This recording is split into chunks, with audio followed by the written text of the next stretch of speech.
Olá, comunidades! Aqui quem fala é o Matias, da Comunicação do Instituto Guaicuí.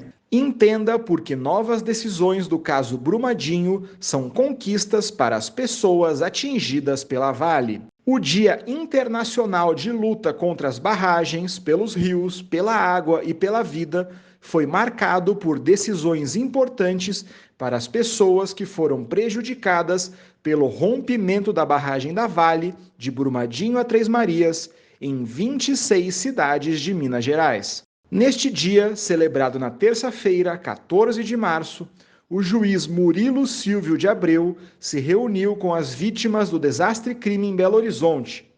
Ele também publicou uma decisão que definiu os rumos das indenizações individuais, que servem para reparar os danos individuais que cada pessoa sofreu após a tragédia. Escute a entrevista com o especialista em reparação socioambiental do Instituto Guaicuí, Pedro Andrade, e entenda por que as decisões do juiz são uma conquista das pessoas atingidas, junto das assessorias técnicas independentes, das instituições de justiça e dos movimentos sociais. Para começar, eu queria te perguntar se é possível considerar a decisão do juiz Murilo Silvio de Abreu como uma vitória das pessoas atingidas pelo desastre-crime da Vale. É uma vitória enorme, né? Em primeiro lugar, porque isso era justamente o que estava pendente ainda do processo. O processo estava parado, não tinha nenhuma definição sobre as indenizações individuais das pessoas, né? Então, agora, pela primeira vez, a gente está vendo que vai ter resolução essa questão da indenização, né? Então, com esse procedimento aí, vai ser definido, então, um valor de indenização. Então, a primeira vitória é isso, né? Finalmente, vai ter uma resposta aí sobre as indenizações individuais. E segundo, a segunda vitória é que quando é definido um perito para definir essas indenizações individuais, isso é uma vitória porque significa que tem uma chance muito boa dessa indenização ser justa, ser um valor alto. Por quê? Porque o perito é um órgão independente, né? É diferente, por exemplo, do que ocorre em outros casos, como no Rio Doce, ou em Conceição do Mato Dentro, onde muitas vezes é a empresa que vai definir aí o valor de indenização, vai ser a Fundação Renova, né? E aí as indenizações vão ter que ser negociadas, né? Então isso é muito ruim, porque aí a empresa passa a ter muito poder sobre as negociações, né? Agora, quando é um perito que define esse valor, significa, então, que a chance de ser um valor justo é muito, muito alta, né? Então é isso que a gente espera, né? Já que é um órgão independente que vai definir o valor dessa indenização. Pedro, o que a decisão do juiz diz sobre como vão ser definidos os valores das indenizações individuais? Então, sobre essa questão de como que as indenizações vão ser pagas, isso ainda não foi definido, né? Essa decisão do juiz ela é só para definir quanto de indenização que vai ser pago e quais pessoas que vão ter direito à indenização. Então é só para definir o valor mesmo, e para dizer, por exemplo, pescadores vão ter direito a tanto de indenização. Mas a gente não está definindo ainda como que as pessoas vão receber esse pagamento, né? Ou seja, se elas vão ter que entrar com uma ação, se elas vão fazer isso por meio de uma mesa de negociação junto com a Vale, como ocorre lá no Rio Doce, por exemplo. Então, assim, a forma de recebimento ainda não foi definido. Nem o que vai ser preciso para provar, né? Por exemplo, se a pessoa vai ter que provar que ela faz parte de uma colônia de pescador, que ela tem registro, nada disso foi definido ainda, né? O que vai ser definido é só quem tem direito e quanto que vai ser pago. E é isso que essa perícia aí vai definir. Qual vai ser o papel das assessorias técnicas independentes nesse processo? As ATIs aqui, elas têm essa relação no qual elas estão vinculadas aí ao Ministério Público, é o que a gente chama de assistente técnico. Então, isso significa que elas vão intervir nessa perícia, né, do lado do Ministério Público. Elas podem questionar essa perícia.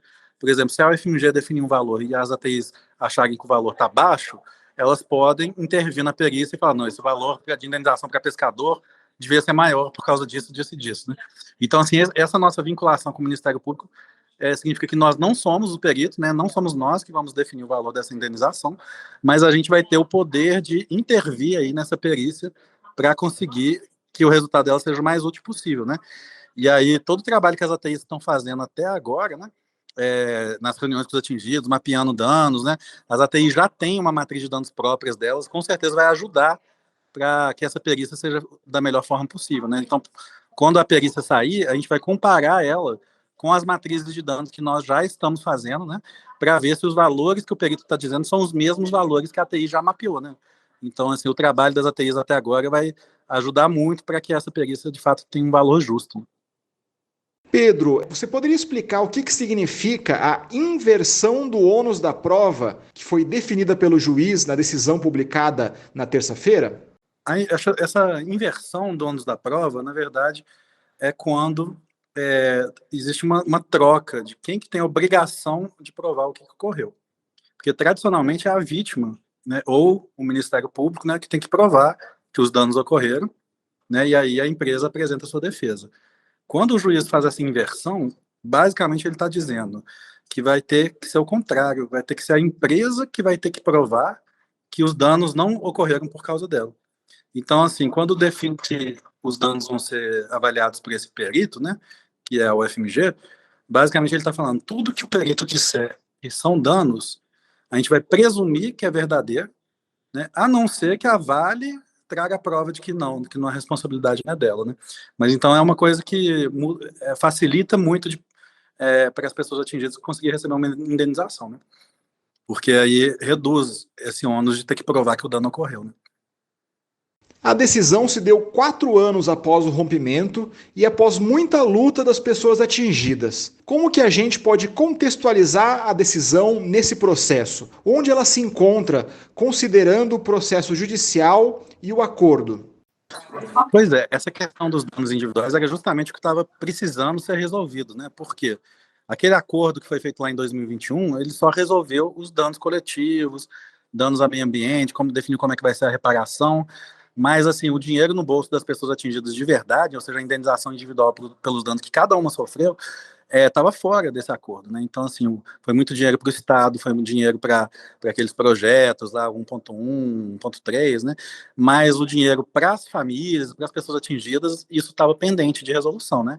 Então, as instituições de justiça, elas fizeram esse pedido, né, para que fosse tomada uma decisão em relação aos danos individuais, né, aqueles que não tinham sido resolvidos por esse acordo judicial, e aí o juiz, né, na época foi, na verdade, em julho, né, do ano passado, o Elton, ele deu início a esse processo lá em julho do ano passado, né, e aí ele chamou as partes para darem sugestões sobre como que deveria ser feita essa quantificação do valor aí das indenizações, né, e aí ao longo desses últimos meses as instituições então foram fazendo propostas, né, para essa indenização individual, e aí agora, né, já é um outro juiz, agora esse mês, né, agora em março, né, já trocou o juiz do processo, né, mas o novo juiz deu continuidade a esse processo que o Elton tinha iniciado, né, e agora então ele tomou uma decisão concreta, né, então escutando o que as partes sugeriram, ele tomou a decisão então de que os danos individuais vão ser feitos por um perito, né, esse perito judicial que é o FMG. Né, então foi um processo que está sendo construído aí ao longo dos últimos meses, né, justamente para tentar resolver isso que ficou pendente aí, que era as indenizações individuais, né, que não tinham sido resolvidas pelo acordo judicial. Pedro, quais são os próximos passos desse processo? A Vale pode recorrer da decisão do juiz? Bom, para as assessorias técnicas, o primeiro passo é, de fato, fazer um plano de trabalho falando como que a gente vai acompanhar essa perícia, né? Foi o que o juiz determinou, que a gente dissesse para ele, que a gente diga para ele como que a gente vai fazer para acompanhar a perícia do CTC, né? Mas agora, como o juiz tomou uma decisão impositiva, a Vale vai ter o direito de recorrer dessa decisão para os tribunais superiores, né?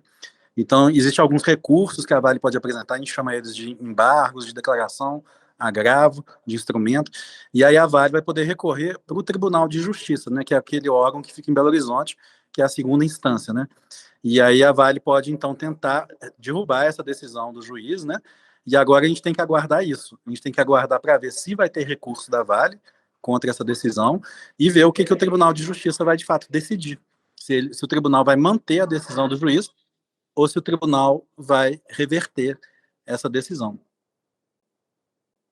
No site do Guaicuí, que é www.guaicuí.org.br, você encontra mais informações sobre essa importante decisão judicial.